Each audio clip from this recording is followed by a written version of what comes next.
Welcome to this episode of the Future Insight podcast. I'm thrilled to have you with us as we explore the ideas, innovations, and emerging trends that are shaping tomorrow's world. Whether you're tuning in from home, on the go, or during a break in your day, we're glad you chose to spend the time with us. Today, we're excited to welcome our guest to the show, an expert and thought leader whose perspectives will help us dig deeper into the innovations and breakthroughs driving the future. With us today is Dr. Leila Bohon, Director of English Language Learning at the University of Richmond. Thank you for joining us. We can't wait to hear about your experiences and your research. But before we begin, I always ask our guests to provide us with some insight into your professional journey that brought you to this position you currently hold at the University of Richmond. Well, thank you so much, Dr. Cantu, for having me on the show, and I'm very grateful for that, and I'm always excited about talking about my journey and talking about the interesting people I've met and the students who have inspired me throughout the years. So some background about my journey, you ask about that. So I have to start. I won't tell you everything, but I do have to start as a young child. I was very curious about the world, language, art, especially from other countries. I grew up in a small rural area of Virginia, Southeast Virginia. So I was very curious about the world, which led me to become a French major at the University of Virginia, continued to be very interested in language and anything intercultural, anything international. I studied abroad while I was at the University of Virginia. And that actually, the experience that I had as a study abroad student changed the trajectory of my life and actually pointed me in the direction of becoming an interculturalist. You might think that I had this wonderful, fantastic experience as a study abroad student. In reality, it was one of the worst experiences I had ever had. To that time, I was quite confused about cultural difference and my, at the time, inability to cope with that and how to navigate difference and limitations of the language that I had at the time, for example, of trying to communicate in a foreign language. So I came home quite defeated. And, you know, as bad experiences go, that's okay. That's not a terribly bad experience, right? But of course, we want to learn from our bad experiences. And so for many years, and even still today, I think a lot about that experience. And through learning about cultural difference and cultural adjustment and culture shock and language learning, I realized in retrospect what I had been going through and realized the importance of mentorship. So from that point on, I was very fascinated with, because it had been such a profound experience of helping other people to learn a language and to learn interculturality and how to navigate cultural difference. So that led me to teaching languages. I started teaching French. I taught French at St. George's School in Newport, Rhode Island for a few years. And then I moved to Spain and taught English as a foreign language there for a while, and then returned and taught English language at Virginia Tech and started a program at Christopher Newport University, did teacher training at Virginia Commonwealth University for English language methods, taught at St. Margaret's School for international programs and international students. So a lot around English language teaching and learning. I decided to pursue my PhD and studied international student development there at William and Mary. And I have also always been, along with language teaching, very interested in the interculturality of language teaching and what students learn as they learn language, but then the values, etc. So that led me to a dissertation in international student psychological development in higher education. And from Excellent. there, I was at William and Mary and then at the University of Richmond, and I've been there for 10 years. Excellent. I thank you so much for sharing that insight into your professional journey. And it's interesting, like you mentioned, that because there were some issues there initially, it actually did change the path that you took and the trajectory that you took. That's right. That's That's right. great. That's great. So talk to me a little bit. I know that that you co-lead a workshop for advisors. It's titled "Advising International Students," and it supports the advisors' work with international students. Can you give our listeners a little bit of insight into what you address in the workshop, but also maybe sort of the impetus for creating that workshop? Yes. When I first arrived at the University of Richmond, I had some time to rethink, reimagine, re-envision the work that the university was doing with international students, the kinds of services and courses and faculty training, advisor training that the university was doing. So I did a university-wide survey research on international student needs and concerns coming from the international student point of view, the staff point of view, and the faculty point of view. And that has led me to design programs, as you're saying, workshops for advisors, faculty, the mental health professionals, and then, of course, courses and services for the students themselves.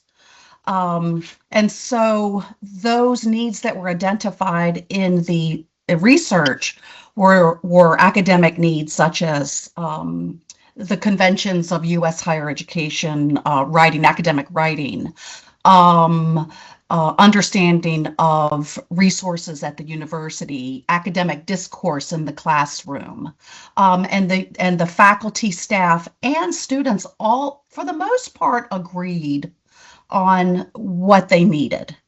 And so for the advisors, when I do a workshop or when I'm working with a particular group of people, whether it's advisors, mental health, or staff, or faculty, I think about what their interaction is with the international students and what they may need the most. So the content tends to be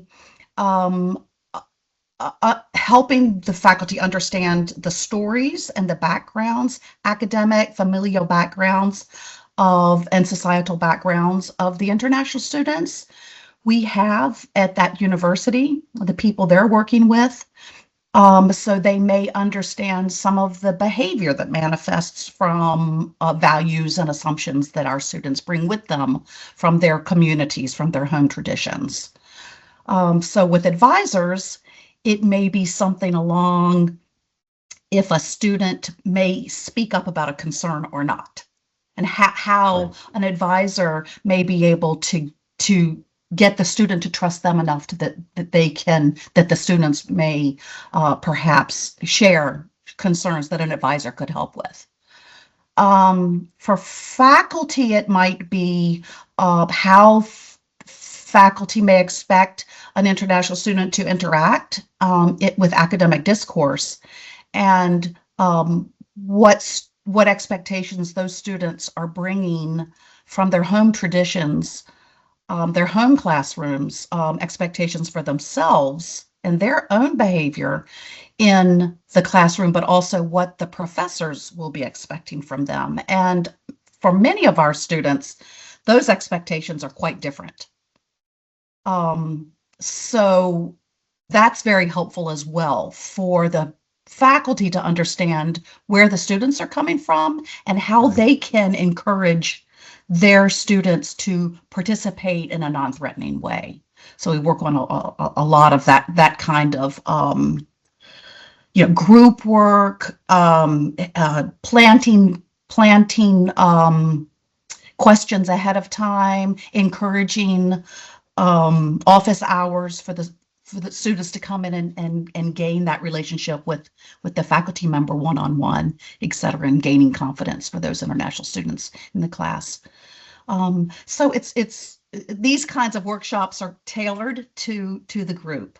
Right, right. That's outstanding. It seems like this is a real model, if you will, for other colleges and universities, particularly those that have a sizable population of international students. That's outstanding. And I know your work also is with orientation leaders and others, and your focus is on tutoring and mentoring. And you do some the trainer type of mentoring, which I love. And you talk about the focus is on cross-cultural communication, cultural adjustment, and intercultural competence. Could you kind of unpack that intellectually for our listeners? The orientation advisors are students. And so these leaders are, and I just finished with working with them a couple weeks ago, and we had such um, a successful time because session because I don't have a lot of time. So often when you're doing a workshop or a half day um, session, you really have to get to the meat of it very quickly, don't you? You have to think about, what do these orientation leaders need immediately to be able to work and to mentor the new students who are coming into their groups. So our orientation leaders, for example, get 30 new students. They have two leaders, and these are, sophomores or juniors in college, and they're having 30. They will have 30 new incoming students, late August. And so only, a portion of those students will be international. So thinking about, how will you help those students navigate this new group of predominantly US students, and then a handful of international students, and the dynamics with that, and the jet lag behind all of that as well. Not only are they exhausted, but so many new things are being thrown at those international students. Obvious things like, being exhausted, but the food and the different schedule, and what they're really need to go to, and what they can sort of, what's mandatory and what's sort of optional, all of those kinds of assumptions are missing for those students. So those leaders I have to think about, what do they need to know right away. Right. So the things that I find over the last 30 years I've been working with international students, the kinds of topics that hit them the most right away is cultural adjustment.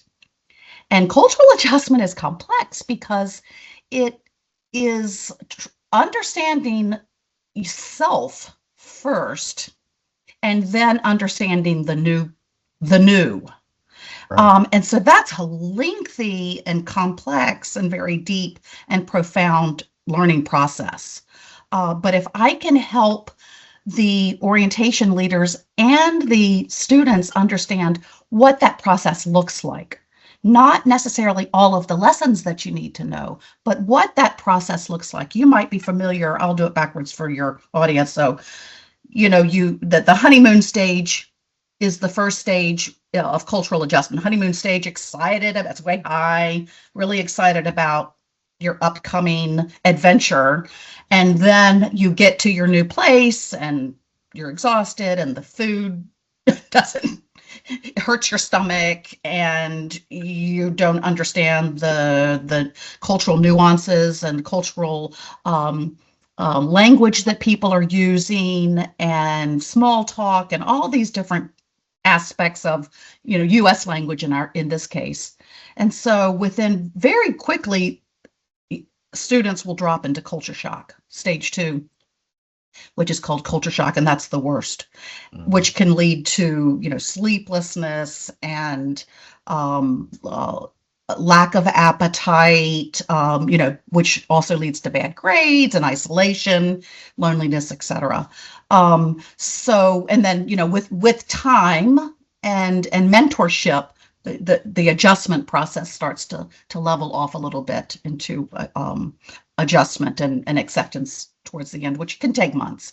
But those orientation leaders need to understand that so that they can recognize patterns of the students' moods, perhaps, and to be empathetic when they see that kind of thing happening. So we talk about communication patterns, we talk about cultural adjustment, we talk about friendship building, and how to help the international students learn those things. It's a long process, but we try to hit the hot spots.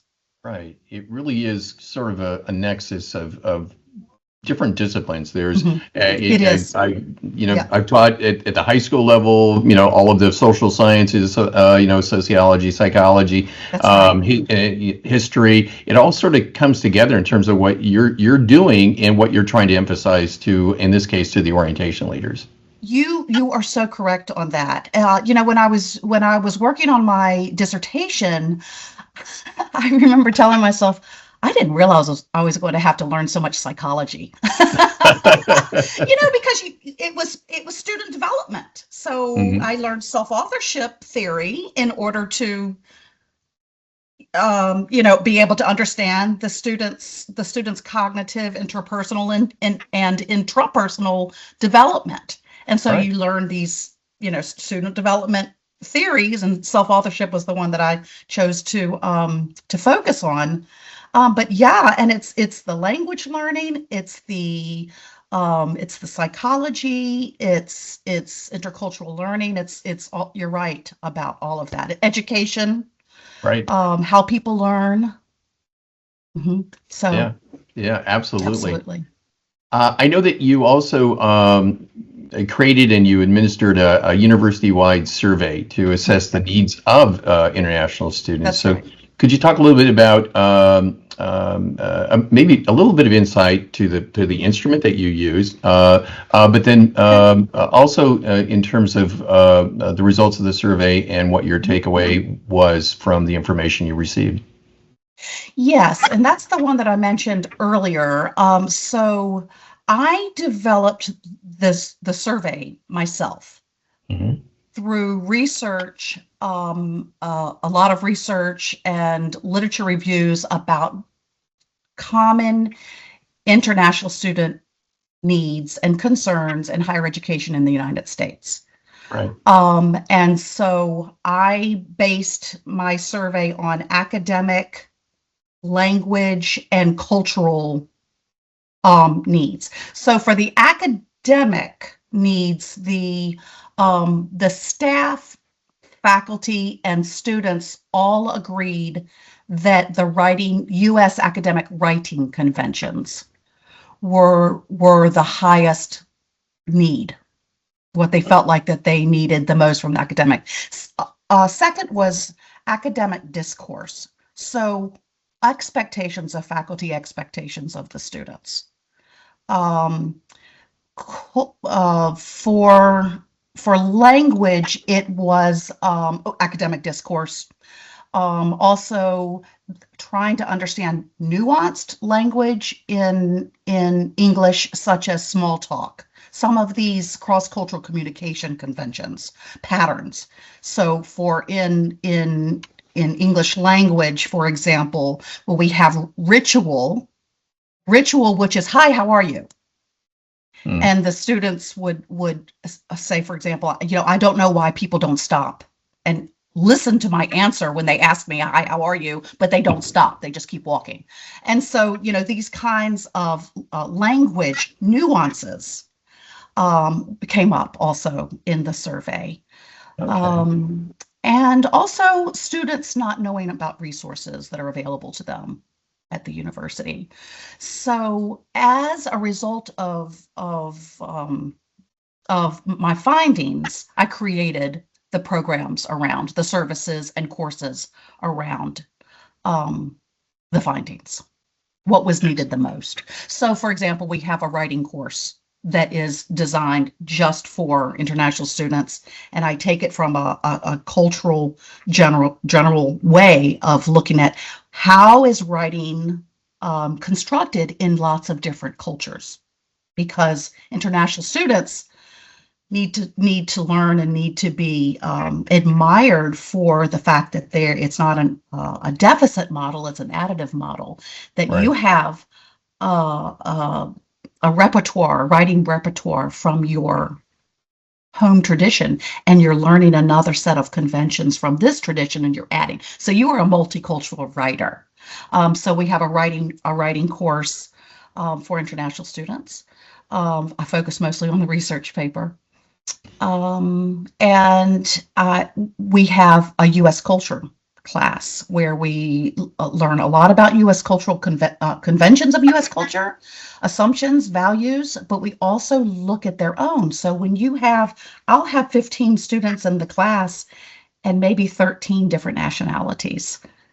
And so what a gift, right? I mean, they get so much out of that class because they learn about lots of different cultures, but we focus mostly on how to understand what drives U.S. behavior, what are the values and the history behind what they're experiencing as international students and the differences they find themselves encountering.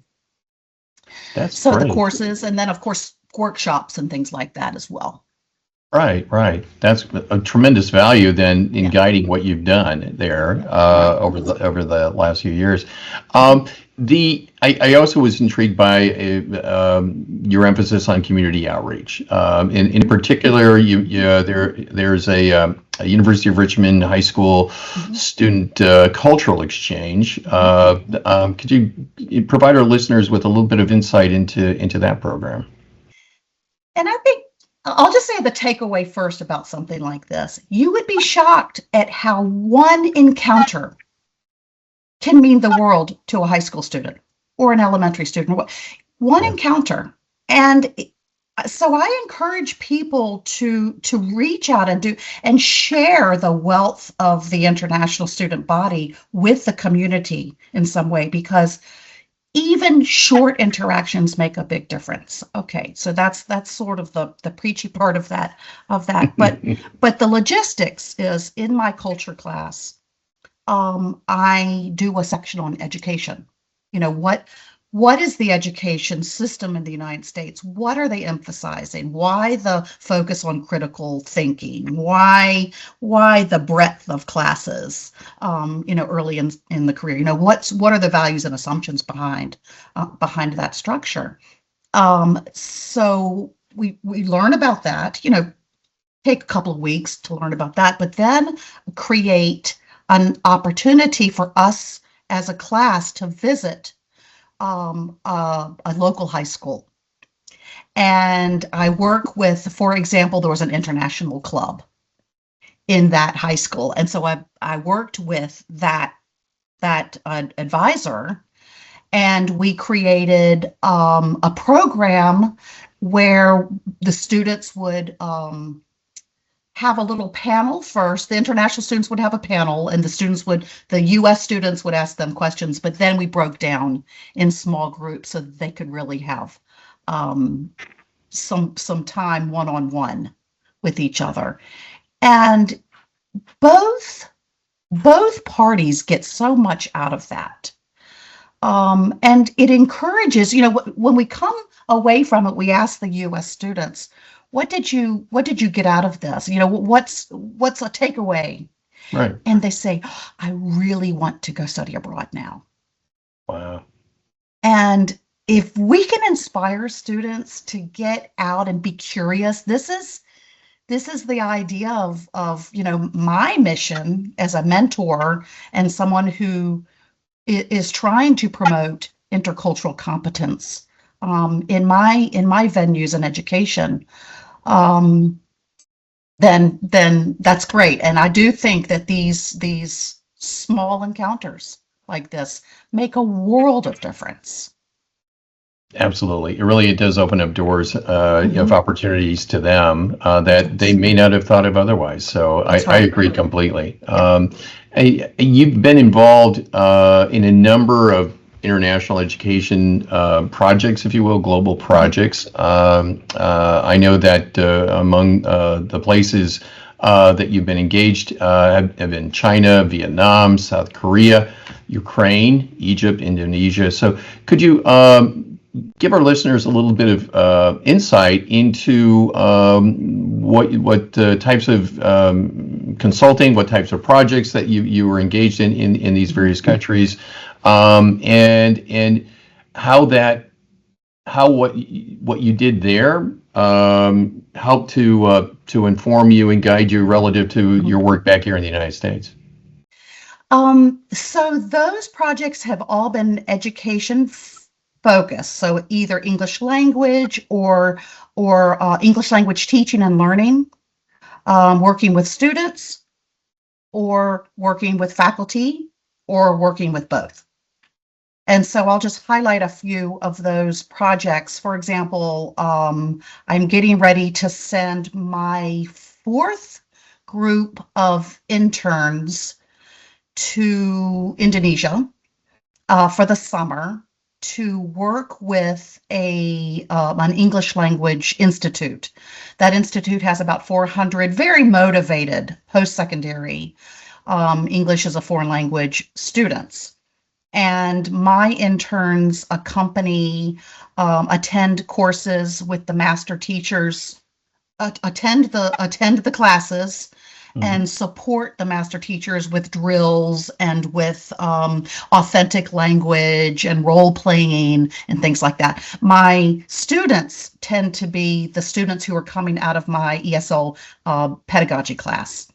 I teach an ESL, EFL pedagogy class. And so some of the interns are coming from that class and work and then apply to be interns. So we've had anywhere from 1 to 3 interns per summer. So I have 2 interns getting ready to go in June.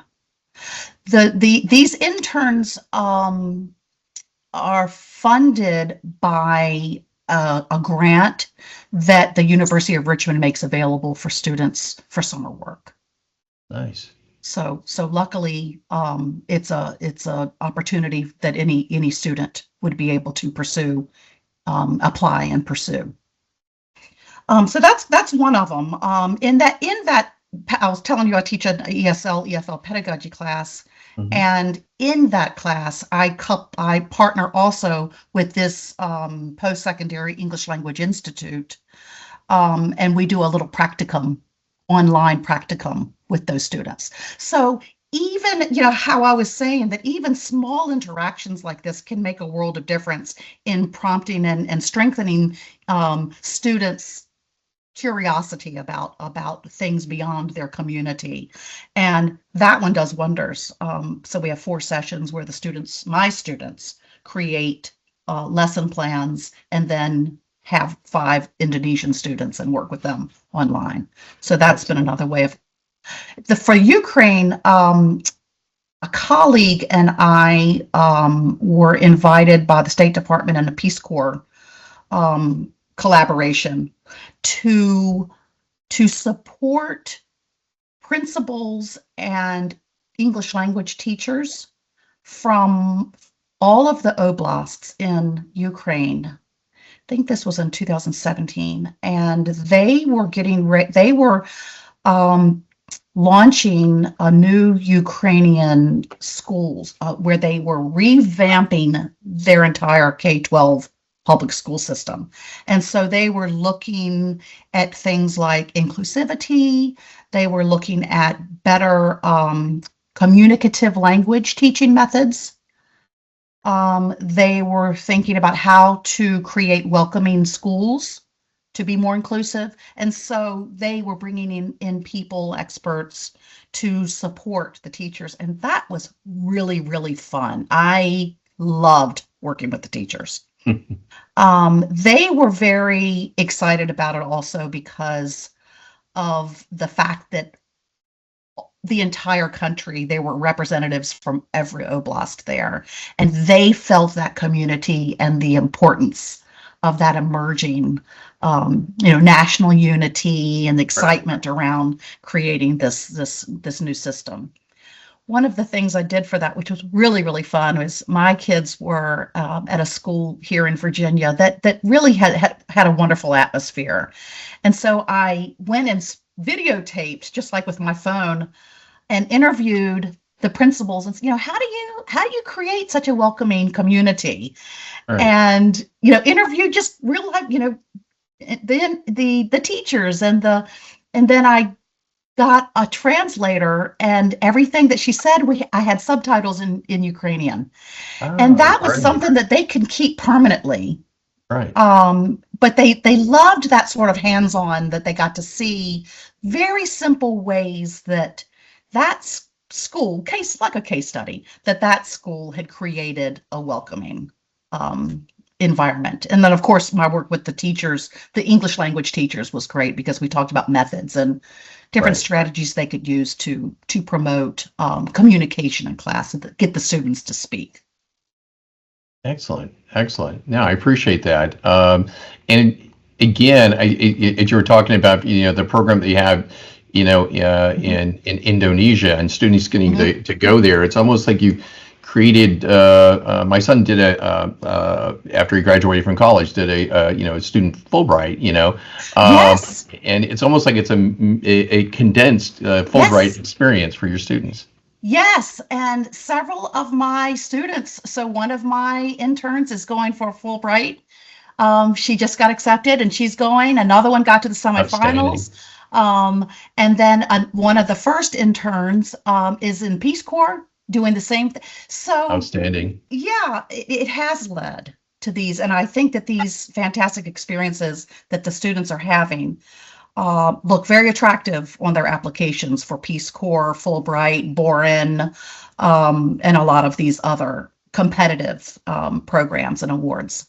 Mm-hmm. Absolutely. Yes. And it kind of gets back congratulations to your son. Well, thank you. That's impressive. He went to Slovakia, was his Fulbright. Yeah. Oh, wow. Yeah. That's great. It was great. Yeah. But it kind of gets back to what we talked about before. It's opening up doors, and that may not have been opened up otherwise. So that's outstanding. Before we end here, I want to offer you an opportunity here to share any thoughts or takeaways for our listeners here. Well, thank you, Dr. Cantu. I appreciate you offering me the opportunity to speak and to talk about my work, because it's all very exciting. But I think that probably the most important thing is that if we, mentorship is very important in education and in our communities. So if we can lead our students and our teachers and our staff to curiosity, to having a curious brain, and to strengthen their empathy for people who may be different from themselves. I feel like that when I look back at my life and my work, I think that has been my mission, to share that love and share that gift of learning empathy and learning about other, so that, and when I say other, I just mean people who might be different from myself, or from my immediate family, or from Right. my community. But we need that, and we're going to need people who know how to speak that language, who know how to navigate between cultures seamlessly or easily or with respect. And so I do my best to mentor people in that, whether they're faculty or teachers or students. And I hope that that's contagious enough that they want to pursue this themselves. Absolutely. Great final thoughts here for our listeners. So again, as we wrap up this episode, a huge thank you goes out to Dr. Bohon for sharing her expertise. I also want to thank our listeners for your continued support as we explore together the international educational landscape and horizon. Until next time, this is Dean Cantu for the Future Insight Podcast, where tomorrow begins today. Take care and stay well.